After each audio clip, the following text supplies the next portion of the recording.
Scared me. I scared you? Well, let me at least say the name. Okay. Okay. Veepstakes 2020, The Democrats, by Outsider Information. Who are you? Somebody? Somebody? You sound a lot younger than me. How old are you? I'm 7. You're 7? I'm a kid. What do you expect? Oh, well, I'm not a kid. I'm old. Yeah. Okay. So what are we doing? You tell me. Oh, that's right.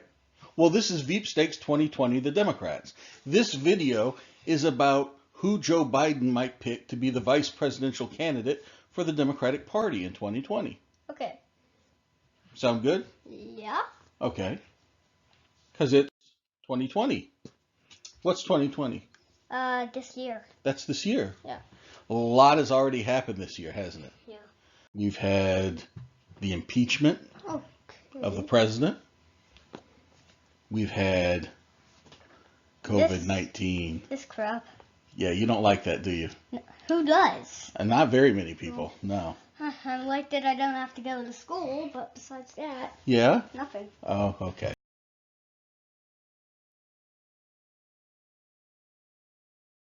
And we've had the Black Lives Matter protests. But we've got a lot more that's going to happen in the second half of the year. What's that? That's, You know what that is? White House? No, that's the Capitol. Oh. Because we're going to have elections for Congress. But you know what this is, right? What's that? That's the White House. And who lives there? The president. And what's going to happen this November? New president. Yay. Yeah, because we're going to have an election for president.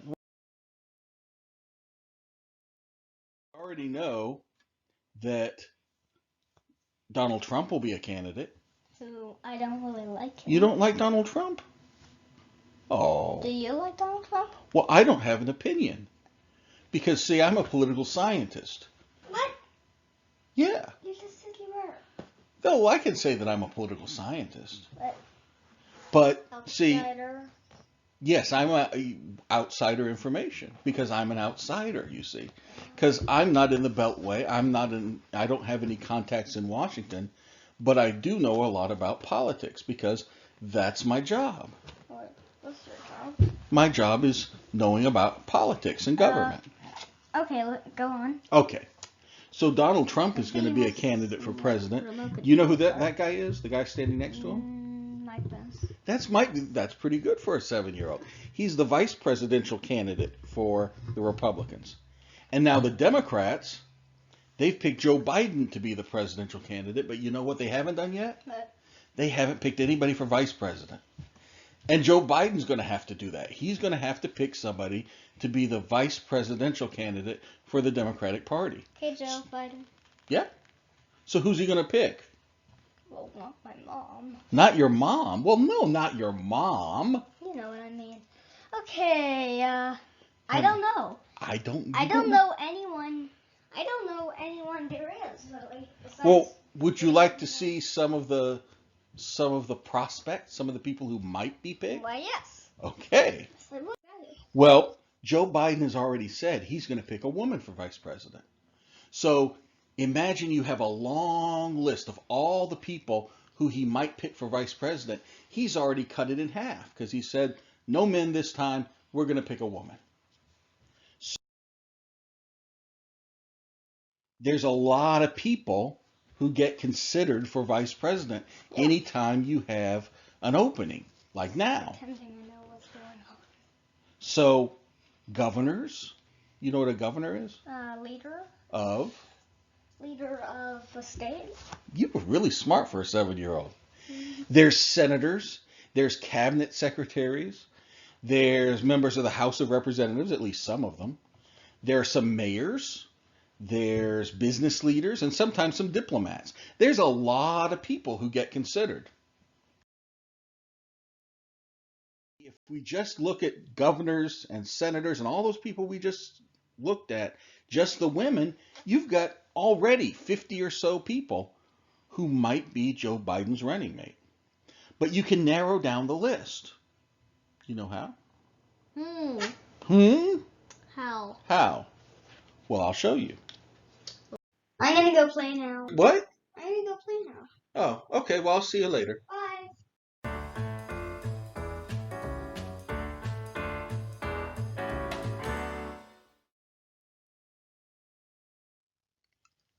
Welcome back. While my co-host attends to other business, let's look at the top 10. At number 10, Congresswoman Mikie Sherrill of New Jersey. Joe Biden will pick Mikie Sherrill if he's convinced that suburban women are the key to winning the 2020 election, and decides that Sherrill's impressive biography edges out Governor Gretchen Whitmer and Congresswoman Cheri Bustos, both of whom have more elective experience. Mikie Sherrill is a first-term representative from a wealthy suburban district in northern New Jersey. With so little congressional experience, it might seem unlikely that she would get much consideration for vice president. But it's her resume before coming to Congress that could earn her consideration. Sherrill graduated from the Naval Academy as part of the first class of women eligible for combat service. She became a naval helicopter pilot and rose to the rank of lieutenant commander in a 9-year naval career. After leaving the Navy, she got a law degree from Georgetown and served as a federal prosecutor. She's married to a fellow naval vet, she's the mother of 4 children, and she's only 48 years old. And when I showed her to my co-host, he said, "She's pretty like mommy." Sherrill's military service gives her an advantage that only one other candidate, Senator Tammy Duckworth, can boast. Combined with her relative youth and attractiveness, Sherrill is a rising star in the Democratic Party. She was elected with a class of other women who boast national security experience, but Sherrill has the brightest future of the group. She's got that it factor that politicians need to go far in politics. I wouldn't be surprised if she rises to prominence in the party over the next decade. At number 9 is Ursula Burns, former CEO of Xerox and a board member of Uber, Nestle, and ExxonMobil. Joe Biden will pick Ursula Burns if he really has his heart set on picking Michelle Obama, but both she and Oprah Winfrey are a firm no. As I said before, Michelle Obama is Biden's dream candidate, but she's not interested. Probably the best alternative to Mrs. Obama would be Oprah Winfrey, but the vice presidency would be a step down in power and privacy for her. So the next best option might be Ursula Burns. As we discussed earlier, Burns has a compelling biography and is the epitome of the American dream. If Biden believed Trump's accusations of socialism were gaining traction, he could find no better answer than Ursula Burns. But of course, that's Burns' downside as well. She may be the first black woman to run a Fortune 500 company, but any Fortune 500 CEO is likely to be a non-starter with a Democratic base. When Biden is looking for a Commerce Secretary or a U.S. Trade Representative, however, don't be surprised if Ursula Burns is in the mix. At number 8, Senator Elizabeth Warren of Massachusetts. Joe Biden will pick Elizabeth Warren if he decides that he must satisfy the progressive wing of the party and the left makes clear that only Warren will do. Warren is by far the oldest candidate on the short list, and I don't think that Biden wants to pick her, but if the left demands it, he may be forced to. At number 7, Senator Tammy Baldwin of Wisconsin. Joe Biden will pick Tammy Baldwin if he decides he needs a progressive on the ticket, but he doesn't want to deal with the headache of Warren 2024 for 4 years. Because if Elizabeth Warren is on the ticket, her next priority will be to win the nomination in 2024 if Joe Biden keeps his promise and doesn't run for a second term. Tammy Baldwin might be able to satisfy progressives without being the high-maintenance pick that Elizabeth Warren would be. At number 6, Governor Gretchen Whitmer of Michigan. Joe Biden will pick Whitmer if he decides on a suburban strategy and concludes that Governor Whitmer offers the best combination of youth and experience. We've already talked about Mikie Sherrill as an interesting option if Joe Biden decides that the suburbs and suburban white women are the best path to victory. Sherrill offers youth, an impressive military record, and attractiveness, both personally and physically, and let's be honest, looks do count. And I don't say that because Biden is picking a woman. There's a reason why we have not had a fat president or a bald president in the TV era. Dwight Eisenhower accepted, and all he had to do to be the exception was win a world war. But if Biden decides that Sherrill's government resume is too thin and Cheri Bustos is too old, then Gretchen Whitmer may be in the sweet spot in between. There's another reason why Whitmer might have an advantage. She is herself a victim of sexual assault.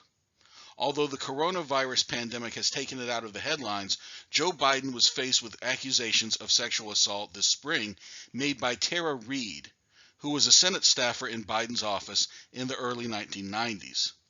It's a safe bet that Donald Trump will try to make the accusation stick during the fall campaign. And if Biden is worried about it gaining traction, then a rebuttal by a rape survivor like Whitmer may be the inoculation Biden will need. It's a crass consideration, but it likely will be something that Joe Biden has to think about. At number 5, former Labor Secretary Hilda Solis of California. Joe Biden will pick Hilda Solis if he decides to balance for his weakness with Hispanic voters and chooses Secretary Solis's strong labor ties over Michelle Lujan Grisham's healthcare experience. Biden is known to value personal loyalty, so having been a colleague from President Obama's first-term cabinet could give Solis an advantage. We've already discussed her wide range of experience and personal history as the daughter of Mexican and Nicaraguan immigrants. It makes for an impressive resume.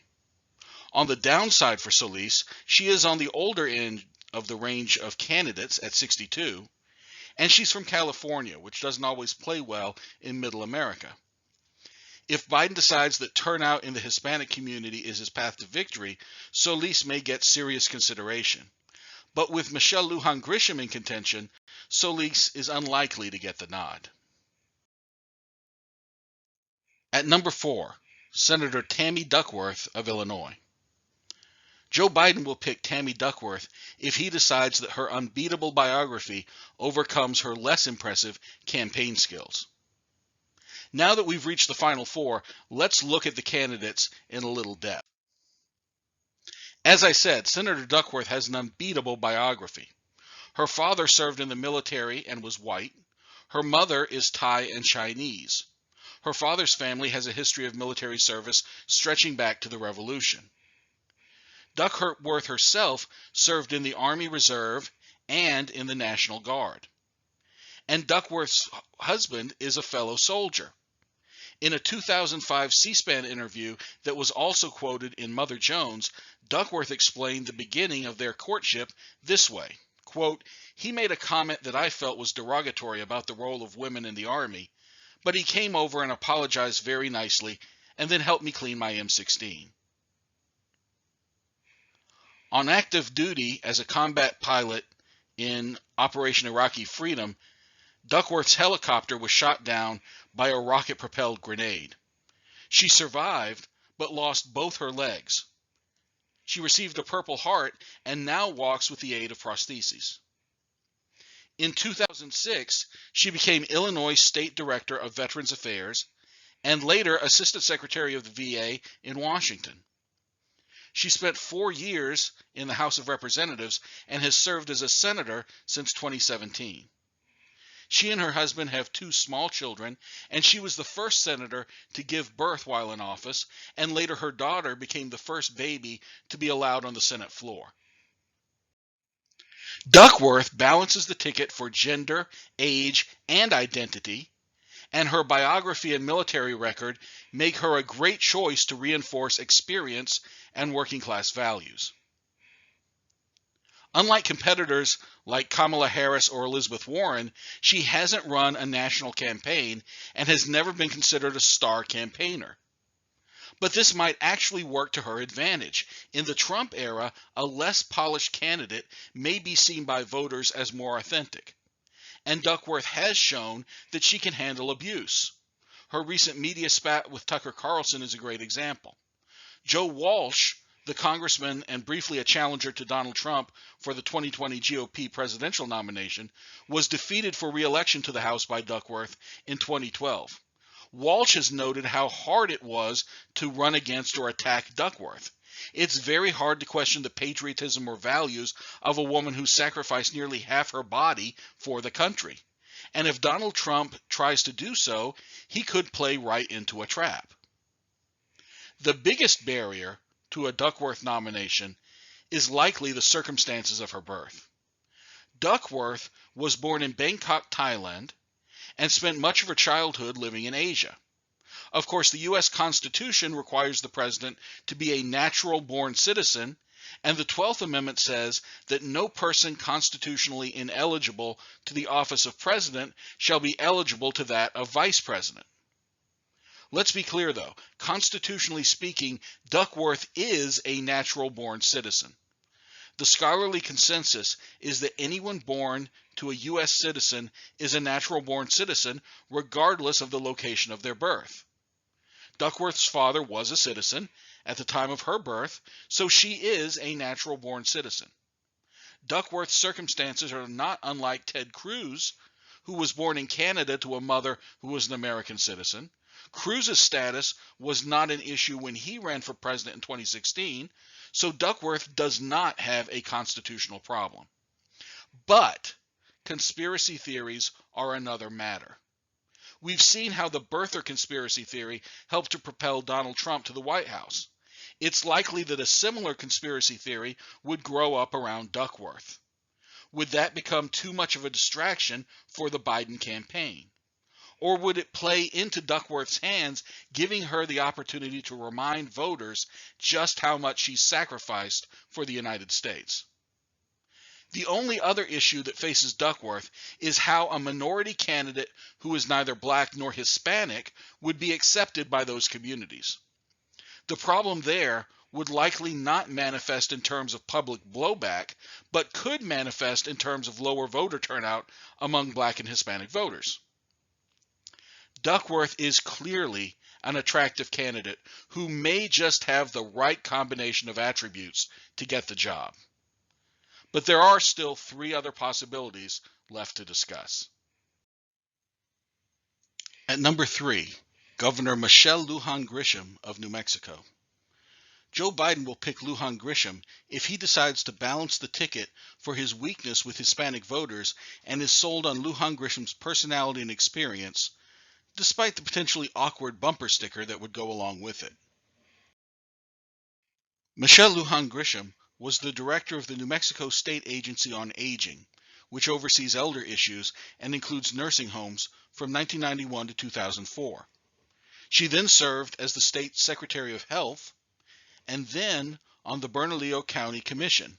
Bernalillo County includes New Mexico's largest city, Albuquerque. In 2012, Lujan Grisham was elected to the U.S. House of Representatives, where she became the chair of the Congressional Hispanic Caucus. In 2018, she was elected governor of New Mexico and is currently the only Latina governor and only the second Latina governor in U.S. history following her predecessor, New Mexico Republican Governor Susana Martinez. Michelle Lujan Grisham is a member of the Lujan family, which is to New Mexico what the Kennedys are to Massachusetts, or more accurately perhaps, what the Roosevelts were to New York, because like the Roosevelts, there have been both Republican and Democratic Lujans who have served in state and federal government from New Mexico. Lujan Grisham balances the ticket for Joe Biden in terms of gender, and at least partly in terms of age. She's 61, so about 17 years younger than Joe Biden, but still on the older end of the contenders. She also balances for identity and, if Joe Biden is inclined to go this way, for the type of experience she's had. Biden's career has been at the national level, while Lujan Grisham has served extensively at the state level. More broadly, Michelle Lujan Grisham reinforces the ticket with her extensive legislative and executive experience. Of particular interest to Biden may be her expertise when it comes to health care and aging. As a governor, she's been on the front lines of the COVID pandemic in a way that's only rivaled by Gretchen Whitmer in Michigan. But in addition, Lujan Grisham has state agency experience in elder issues and is a state secretary of health. This experience could give her an advantage. As we've discussed, personal loyalty and personal chemistry matter to Joe Biden. One issue that could forge a bond between Biden and Lujan Grisham is loss. Lujan Grisham is a widow. Her husband, Gregory Grisham, died of a brain aneurysm in 2004. She also lost a sister to a brain tumor, and she saw her parents struggle to deal with the medical bills from her sister's illness. For Biden, who's been defined by the loss of his wife and daughter, and later his son Beau, also to a brain tumor, these common experiences may lead him to favor the New Mexico governor. On a more idiosyncratic note, Lujan Grisham may have to contend with the problem of her name. Lujan Grisham. That takes up a lot of room on a bumper sticker. Inserting her name into Biden's existing campaign design is a little bit clunky. Biden Lujan Grisham. It sounds more like a law firm than a ticket. But one other matter of note, Governor Lujan Grisham is reportedly engaged to an Albuquerque businessman named Manny Cordova. At number 2, Congresswoman Cheri Bustos of Illinois. Joe Biden will pick Bustos if he decides to double down on experience and working class credentials and sees in Bustos the ability to deal Trumpism a knockout blow. Cheri Bustos got her start as a reporter and later editor for the Quad City Times newspaper in northwestern Illinois, and later was a communications executive for a hospital system. In 2006, she was elected to the East Moline, Illinois City Council, and in 2012 won her first race for Congress, representing Illinois' 17th district, and she's held that seat for 4 terms. Bustos is the only member of the Illinois Democratic delegation to the House of Representatives whose district is not in Metro Chicago. The 17th district consists of small cities and towns and rural farming areas. It's mostly white and was narrowly won by Donald Trump in the 2016 election. Bustos' district is the type that's been trending Republican in recent decades, so her success has come to the attention of other Democrats. She's often held up as a model of the kind of Democrat that can win back white working-class voters who have abandoned the Democratic Party. This reputation earned her the position in 2019 as chair of the Democratic Congressional Campaign Committee, or DCCC, putting her in charge of the party's efforts to recruit candidates for the House and retain the current Democratic majority.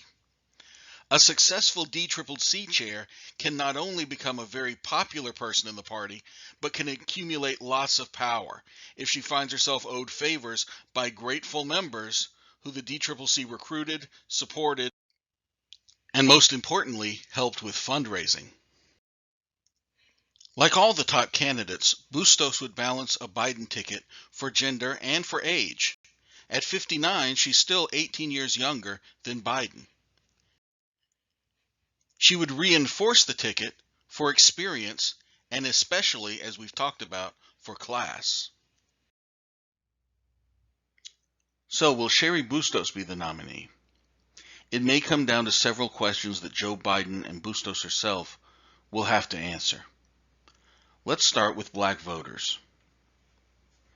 Will black voters turn out if an African American is not on the ticket? Black voters made the difference for Biden in several primary states like South Carolina, and some may feel like he owes the black community his running mate. Particularly after the Black Lives Matter protests this summer, if Biden does not pick a black woman, he could be risking the election. If Biden believes that between himself, the endorsement of Barack Obama, and Donald Trump's record, the black community has plenty of incentive to turn out, and decides that the key to the election is winning back white working class voters, then Bustos may be the best candidate for the job. Another question: will progressives accept Bustos? Many on the ideological left of the Democratic Party have spent the whole summer lobbying for Elizabeth Warren to get the nod for vice president. Unlike Warren, Cheri Bustos is decidedly moderate and would not be an immediate hit with progressives. Among the shortlist candidates we've looked at, Bustos is probably the most moderate. Here again, it comes down to Biden's electoral calculus. If he bets on minority communities and progressives to provide a winning coalition, then Bustos is probably not going to be the nominee. But if Biden believes his path to victory runs through middle America's white working class, then she may be the way to go. Here's a third question about Congresswoman Bustos. Is her family an advantage for her? With Cheri Bustos, family may be a wild card that balances out the first two concerns. Bustos herself is of Irish descent. Her maiden name was Callahan. Her father was an aide to Illinois politicians like Paul Simon and Alan Dixon. Her husband, Jerry Bustos, is of Mexican descent, and the couple have 3 adult sons, and one of her daughters-in-law is black. So what, you ask? Well, the question is whether Bustos can spin that personal family diversity into an image that will make a difference with minority and progressive voters. You can picture Bustos and her diverse family on stage with the Bidens, masked of course, at the end of the Democratic convention. What effect will that image have on voters? One more piece of the puzzle. Cheri Bustos is the sheriff of Rock Island County, Illinois, in the northwest part of the state in the Quad Cities area. What impact will her husband's law enforcement background have on Biden's decision? You can bet that if Bustos is on Biden's list, his search committee is combing through every complaint ever made against the Rock Island County Sheriff's Office since Bustos became sheriff in 2014. But even if Cheri Bustos were offered the position, there's no guarantee she would accept. This brings us to our last big question about Cheri Bustos. Does she want to be Vice President or President Bustos someday? Or does she want to be Speaker Bustos? At present, she's the chair of the Democratic Congressional Campaign Committee, and that makes her the 5th ranking Democrat in the House of Representatives. In line ahead of her, you've got Speaker Pelosi, Majority Leader Steny Hoyer, and Majority Whip Jim Clyburn. Average age 80.3 years. The only other member of the leadership ahead of Bustos is the Democratic House Conference Chair, and that's Hakeem Jeffries of New York's 8th District, which covers parts of Brooklyn and Queens. Although Jeffries is not ideologically distant from Bustos, the two are light years apart in the identity politics of the Democratic Party. Jeffries is male, black, urban, coastal. Bustos is female, white, small-town, rural, and Midwestern. If Nancy Pelosi keeps her promise to stand down as Speaker after 2022, the stage is set for a battle between Jeffries and Bustos for the speakership. And even if Jeffries gets the nod, Bustos is likely first in line for Majority Leader. So the question is, where does Bustos want to be? Would she give up a decent shot at the speakership in 2023 for a shot at the vice presidency in 2021 and possibly the White House in 2025? And at number 1, Senator Kamala Harris of California. Joe Biden will pick Harris if conventional wisdom rules. Biden chooses the best combination of experience, relative youth, and racial diversity, and campaign chops in the field. And it's in that last area, campaign chops, where Harris has the advantage over Tammy Duckworth. Kamala Harris is a prosecutor, which could work well for Joe Biden, since the VP nominee often plays the role of the campaign's attack dog. Senator Harris got her start in the Alameda County, California District Attorney's Office. That's Oakland, where Harris was born and where her mother, who immigrated from India, earned a PhD in endocrinology. Harris's father, who's African American, immigrated from Jamaica and became a distinguished economist. So like Ursula Burns and Hilda Solis, she's the child of two immigrants. But of the three, Harris's black and Indian ancestry could be considered the most diverse. After 8 years in the Alameda County DA's office, Harris worked for 5 years in next-door San Francisco, first in the DA's office, and then as Director of Family and Children's Services. In 2003, Harris was elected District Attorney of San Francisco, and in 2010 was elected Attorney General. When Senator Barbara Boxer declined to run for another term in 2016, Harris won her seat. In 2019, she campaigned for the Democratic presidential nomination, but dropped out in December before the first contests. Ever since, she's been considered the frontrunner to be the vice presidential nominee. Picking Harris would clearly give Biden a great deal of what he's looking for. Harris balances the ticket for gender, age, and identity, and she's got a great family story. A Jamaican and a Tamil Indian meet as grad students at Berkeley and produce a daughter who becomes the senator from California. That rivals Barack Obama's Kansas and Kenya narrative, something that's likely to be attractive to Joe Biden. Harris may only be in her first term as a U.S. Senator, but her questioning of Trump administration officials in committee work has earned her attention and praise, and her extensive resume in California is impressive. Again, echoes of Barack Obama.